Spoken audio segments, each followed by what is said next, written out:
Hi, I'm Avery Kaplan, she, her for Comics Beat, and I'm thrilled to be joined today by Brandon Rogers, co-writer and voice of Blitz, The O is Silent on Helluva Boss, and voice of Katie Killjoy on Hazbin Hotel. Thank you for not dead naming me and saying Blitzo. I think people do that just to piss me off. I agree, I would never. How are Oh, you doing today? pretty well, how are you? I'm doing very well. I got my coffee, and I'm finally awake and revving and wanting more. Um, so my first question is, can you tell us about how you came to be involved in Helluva Boss and Hazbin Hotel?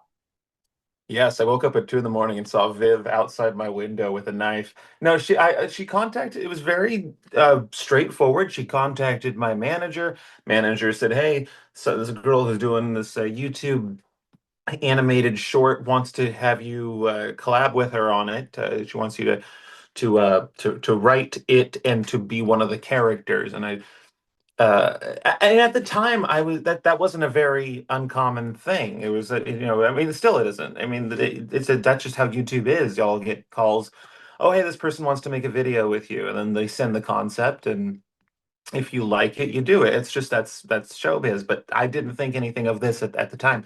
So, a- at the time, though, I was trying to get into voice acting. I was auditioning all over Hollywood, couldn't get a single gig. And then all of a sudden, some girl who has this animated pilot concept comes to you offering you the part of the lead role. So, like, yeah, of course I'm going to say yes to that. I mean, I don't know who wouldn't say yes to that, but even more so because I was specifically trying to get into voice acting, I especially wanted to say yes to that. So, yeah, we met at a Starbucks and she opened up a binder and inside there was three shows. If I remember correctly, there were three concepts that she was wanting to make, and this one really screamed at me because I love a workplace comedy. I told her I'll do this show, but if I'm a writer on it, please let some of it take place on Earth because originally it wasn't supposed to take place on Earth at all, and I just I love seeing these guys out of their element, but not just in one place. You know, it's interesting. You see them out of their element in Mexico, in Hollywood, all over the place. You know, it's in the in the fucking Arctic with the penguins. So it's just I liked taking Viv's universe and adding my own touch on it, which is I'm I think the human world represents the sort of landscape of my videos, and I did like having an element to Hell of a Boss that felt like my videos. And so I knew that and also I'm just better at writing on Earth. She's better at writing in Hell. So I'm, yeah, I'm really happy she let me become such a, cre have so much creative control. I mean, I have just about as much creative control with Hell of a Boss as I do with my own videos. That's very rare. I think also a lot of it is just because Viv and I agree on a lot of stuff. And so I'll come up with an idea or she'll come up with an idea and we're usually like, oh yeah, that's the perfect, throw it in. Um, so yeah, yeah, to be given this much trust this early on in a project like, and especially getting in on the ground floor, we had no idea what this was going to be, but I mean, what a fucking gold mine that the fact that, I was given so much creative control on a project that it eventually became massive is more than anyone could ever ask for. I'm beyond lucky. And it still feels very unreal. Like it hasn't, I don't think it ever will fully absorb the reality of what we're going through with this. That's wonderful. Um, Mm. my next question is, how did you develop the voice for Blitz? That's a really good question. I don't really know if there's a story behind it. I mean, I think it's just my voice. I don't think I was trying to like be like a departure from myself. I mean, obviously he talks in a much more heightened version of my regular speaking voice, but um I think Viv was, I don't know. I really don't know how we landed on that voice. I don't even remember there being a discussion about my voice. I think it was just me in hell. I don't I actually I was watching footage from when we shot the pilot all those years ago and I had that same thought. I was like, why this voice? why wasn't he British? Why wasn't he, from New York? Oh, why wasn't he, like, why did we pick just me on acid? Like, yeah, I don't know. I really wish Viv might have a better understanding. She can sometimes remember things that I've blacked out or forgotten, but she, yeah, I just think we just kind of just went with it without really having much discussion. Well, it fits so well. So I guess Oh, when you name thank it, you. then you just stick with it. Thank you. What's the recording process like for Helluva Boss and Hazbin Hotel? Identical. I mean, both shows, they're just filmed in different studios. But it's both the same process. It's a lonely process. You're very alone in a booth by yourself behind a sheet of glass, and there's like 20 people on the other side, watching you, hanging on to your every word and judging it and evaluating it in comparison to the other ways you said these words. So it's weird. It's like, I think as an actor, I love performing in front of people, so I do enjoy that, but it's weird not hearing them laugh back. I'll say a joke and then it's dead silent. And unless you're looking through the glass at their faces or their reactions, it can feel very much like you're bombing because you're just saying jokes and then just dead silence. And there's kind of a grimness to that. I don't know. I like a loud setting. I'm a very loud person, and I like a very social environment, and especially when when it's the middle of the day. We always film these at like 2 in the afternoon. So it's weird. 2 in the afternoon, you're in sunny Burbank, and then you go into this little dark studio that's cold and quiet, and then you can't hear anything. You can't even hear yourself because it absorbs all of the sound into the walls and the furniture, and so you can't even hear your own voice kind of. It's just there's no echo back. So it's a very weird. So you have to really remember, okay, remember you're funny. Remember the show is lively. There's going to be people who enjoy this. There's going to be like explosions and I have to remember that it's not quiet. It's not the same atmosphere when people enjoy the show. But in real life, it is a deathly still, quiet, cold, kind of a room. So anyway, yeah, and at least Richard Horowitz is there because he kind of cuts through all of that. Richard Horowitz is our vocal director, and he's so good at keeping the energy uh lively and fun and just if he's not the kind of guy who where if he hears you improvising, he's gonna shut it down. Some people are like, no, do it as written. No, if he hears an improv that's better than what the script is, he'll consult Viv, but he also will push you in the direction you were going. Like, oh yes, try that way, but do it more like that. So, yeah, he's a master at improvisation, I would say, Richard Horvitz, and I think that's a large part of why the show does so well is that he's great at bouncing ideas off of if we want to do something different than what's written. Anyway, that was a long answer. It's wonderful. It's so insightful. Thank you. So what's the writing process like for Helluva Boss? Writing is very simple. It really hasn't changed from how I used to write my videos in college with my friends. You just sort of meet up somewhere and get shit done. Except now we have a massive like headquarters, or Spindlehorse does. It's a really big like campus, and we've remodeled one of the rooms in the what do you call I don't know what it's called, headquarters I think, or home of operate, anyways, the Spindlehorse uh campus. We've remodeled one of the buildings to look like IMP on the inside, everything down to like the wallpaper and the furniture, the chairs and the lights on the wall and the whiteboard that does the fucking thing. And that's where we have our writing sessions now. And it's really cool to just be in the conference room, like what you look like you're in right now.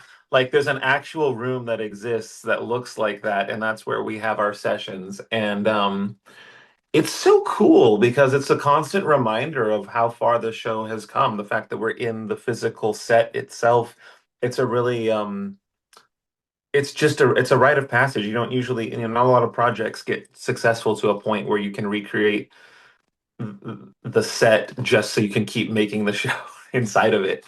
So, anyways, yeah, it's very. So anyway, to ask the process, um, each of us will get an episode. So like let's say, there's I don't know, let's say there's about 12 or 13 episodes in any given whatever season. Let's say like three of those go to one writer, four or five go to another. We or however many we divide up the episodes based on however many episodes that individual can take on. And then so we'll work on those episodes alone, and then we'll bring them all to the conference room. And one by one, we will, as a group, review each episode from top to bottom. And that's where I like to come in, and I like to give one solid pass at the comedy. Like I'm definitely very cognizant of does the comedy feel the same from episode to episode? And I think Viv does the same thing, but when it comes to character intention and just dramatic moments in general, she's very much quality control in that region of the pie. So I mean we and that's I mean a lot of the other writers on the show also have like moments that they exceptionally shine at they what so there's a lot of times where you can kind of tell who wrote which scene based off what type of scene it is, and we all have our strong suits, but yeah, mine is definitely the faster comedy slash violence moments. I love writing violence. I love writing comedy, and uh yeah, and at the end of the day, we come up with a draft that we feel really good about, or we will give notes and that writer will go back and implement the notes and then we review it again. But yeah, a lot of it has to do with the impersonness of it. I think that there's no getting around that. I think we learned that during COVID, that if writing sessions could work just over Zoom, we would do them that way. But there is an electricity when you sit around a table and look at each other in the eye. You can hear each other and you see each other's body language. It's just a different energy writing together in person. And I think we work really hard to maintain that, even though we're so busy. All of us are so busy. It's very hard to find time for the family to come together and make dinner, but we do it. We try to do it at least once a month or once a week if we can, depending on where we are in production. Um, but it's fun though. It's become a fun night. It feels like family night. We bring our snacks and our food, and we make it a fun evening. It feels like I have more of a hang session than it does. Oh, we have to get to work. I don't think it's ever felt like that. It's always been ever since season one, it's always felt like friends getting together, creating something for fun. So. That all sounds incredible, and it's especially cool that you kind of manifested The Office. Oh my God, it's insane. I'm amazed every time we go into that thing because it looks just like the show. I don't know why I haven't filmed a video in there yet, honestly. Like it's just such a great set piece and I've done nothing with it. Anyway, So can you tell us about some of the influences for Helva Boss? Um, I think there's definitely trace amounts of Office DNA throughout the show. Not, I shouldn't even say trace amounts. There are full like homages to The Office. I think Viv and I, um, that's a big pillar in our comedy influence, that show. Also, obviously like Invader Zim, Viv loves that show, but also we have Richard Horvitz, who's largely a part of this show. I I think a lot of the drama comes from personal things that we've gone through. We certainly aren't writing heartbreak that we're not familiar with. We're not writing, issues that we don't know firsthand.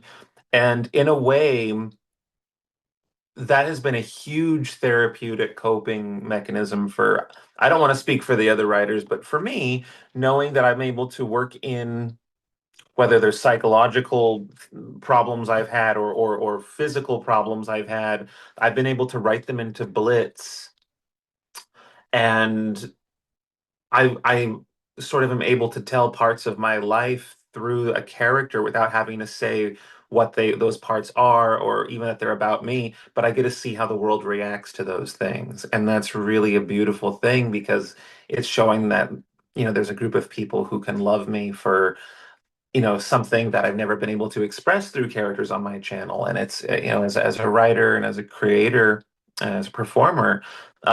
It's it's just it's an incredible itch to scratch when you get to express something new, in your 30s or later, and feel the world accept you for the first time for certain things. And so, yeah, Blitz has been extremely meaningful to me, this character, because it does feel like I'm lifting my skirt a bit more than my other characters and expressing myself more through a character. And a lot of it's because he's animated. A lot of it's because the stakes can be higher because we can do things that we couldn't get away with in live action, and so I'm able to express other things and have certain sequences that we could never do on my channel. But what was your question? It was, are we still talking about the writing process? I'm sorry if I No, veered. we had moved on to some of the influences for Help a Boss. So I Oh guess what yeah, so like our one? ourselves basically. I mean, our a lot of the show is about comes from us. Um, and but yeah, in terms of pop culture, I don't know. Viv is an encyclopedia of everything. She has watched everything on the planet. Any reference you make, she'll get it. So, who's to say like how many influences found their way into the soup? I certainly I want like I try and keep it feeling like my videos as much as possible, and I try and keep that same pacing. So, I guess like my work on YouTube has largely influenced my portion of creativity on this show. Anyway, yeah.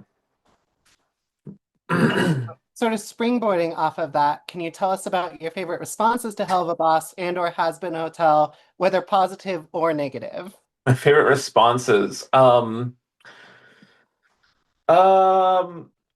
yeah, it's amazing seeing how the shows have brought out creativity with so many people. I'm seeing amazing artists, whether they're musicians or cosplayers or makeup artists.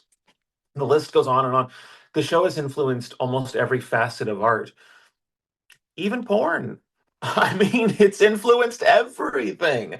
And it not only influenced it, but it has given sort of a weird vessel for people to express how talented they are. I mean, there are songs that I work out to that are fan songs of the show, and they're just really good bops, and I work out to them. And I'm like, how symbiotic is that? That like I'm like, the thing that's getting me through my workout is a piece of art that someone made that was inspired off of a piece of art that we made that was probably inspired off of some, I don't know. It's just it's I don't know. I think all art is like it's the human centipede. You just make something and someone else eats it, and they make something for someone else, and the list goes on and on. It's an endless peed. That is fantastic. Mm. So I'm curious from your perspective, has Helva Boss's partnership with Prime Video affected production at all? Absolutely not. It's crazy because it's hard to tell when exactly we were writing for Amazon. I don't remember exactly when it started because our meetings are like if no one told me that we were picked up by Amazon, I wouldn't know. There's nothing that has changed. Um, you get the email, you show up to the studio, you say your lines, you show up to the writing sessions. We still use the same apps to write our scripts on. Everything is exactly the same. That's fantastic. Obviously, Helva Boss earns its content warning, but was there ever a joke that had to be cut for being too much? Oh yeah, probably every episode. There's so many jokes that had to be cut, and a few of them have hurt me. A few of them I'm like, no, that's like my Achilles with this one. You can't cut that joke. It sucks sometimes, but that's like a lot of it's YouTube guidelines. A lot of it's even just Viv being like, that's too far. And trust me, that has happened where she's just like, she, I, we have had the note of the too many dicks. There's too many dicks. Like, damn it, no. Um, but yeah, all the time. I am lucky. You might have to bleep this out, but I am lucky that we get to say cunt on Amazon. As far as I know, I don't know if that's official. I think it's fully uncensored. I think it will be. But yeah, there's a few times where Blitz really delivers the word cunt and it just broke my heart that we had to bleep it out, because I was really happy with how I said it. And I remember hearing it, and we'd watched the episode before it was released on YouTube. And right at the last minute, they were like, no, we need to bleep it out. And so I'm happy to have those back in the episodes. Those are going to be nice. As far as I understand, they will not be censored on Amazon. Well, that's something to look forward to. And not Um, just my profanity. I mean, just in general. I'm not the only one who drops those bombs. So. can you give us any hints about what's to come in the upcoming seasons of Helluva Boss and Hazbin Hotel? Well, Helluva, we know that Viv has said before that it's going to be 4 seasons, so I'm not spoiling nothing. She's already confirmed that it is going to be 4 seasons. And we've always known how it's going to end. And I do not write for Has-Been, so who knows? But I am excited to see the events of Helluva unfold. It's like a franchise where you know how it's going to end, but you're waiting for the cinematic universe to catch up, like Harry Potter or Star Wars or something. It's like I've already seen the end, or I already know what happens in Helluva Boss. Now every episode that comes out is just another chapter getting closer and closer to these events that I know how they're going to unfold, but it's still so cool watching them materialize and manifest. Um, so season 3, I can say, is I think my favorite of the 3 seasons of Hell of a Boss at that time. And I write for multiple episodes in season 3, and my episodes are always going to be my favorite. A, because I pick those episodes because I want to do those episodes. So they're already my favorite before I even write them. But B, because I write for them, of course they're going to be my favorite, because they have all the jokes that I want and all the story elements I want. But yeah, season 3 has some really good episodes. Um, that I had a really fun time writing. There are so many jokes that made it into the final cut that I was surprised made it through. And also, I got to work in a lot of my actors from my videos that I've believe in wholeheartedly.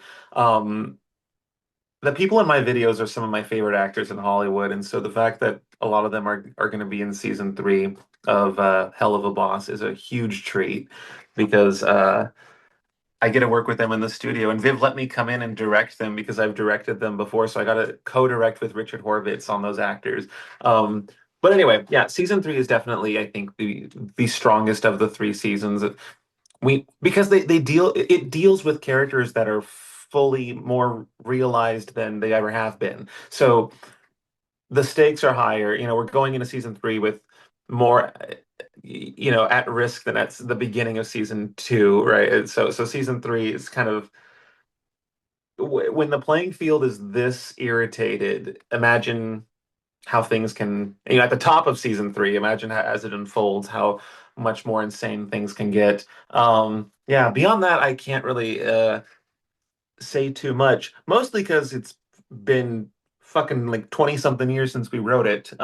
Because animation takes forever. And so it's easy to forget what happens, because you write a script, you turn it in, you finalize it, it's done. And then it just sort of off of your brain for years. And then it gets made. And then you're like, oh, that's right, that did happen. Anyway, it's a very long process. Well, we're all looking forward to it. I think our time is almost up, but I'm going to sneak in one last question here. Yeah. What do you hope viewers take away from Helva Boss? I hope that the show gives them permission to be okay in different ways that other shows or movies or people haven't necessarily given them permission before. I think shows like Hell of a Boss tell me it's okay to have this part of you or to feel this way. The characters are going through things that you don't see represented in a lot of television or film. And in that way, I think it gives permission in many different ways to many different types of people, that you don't get to see on primetime television or what's in theaters necessarily. It consists of characters that I wish I knew of when I was growing up or when I was in high school. I think these characters are ones I would have really connected with, um, and would have. given me permission to maybe be myself more, um, or to live more unapologetically as me. So anyway, I hope that people find that in these characters, and if they do, it's an honor to be a character or to be part of a show that people can relate to in a way that maybe they can't with others. So. Certainly it's that for me, for sure. As a fan of the show, it has characters that are very refreshing to see uh, being represented. So anyway, yeah, I hope it gives people that the same thing that I get out of it. Well, I think it definitely is. So thank you so much for taking the time to speak with us today. And everyone be sure and stream Helva Boss on Prime Video and then on YouTube a month later. Thank you so much.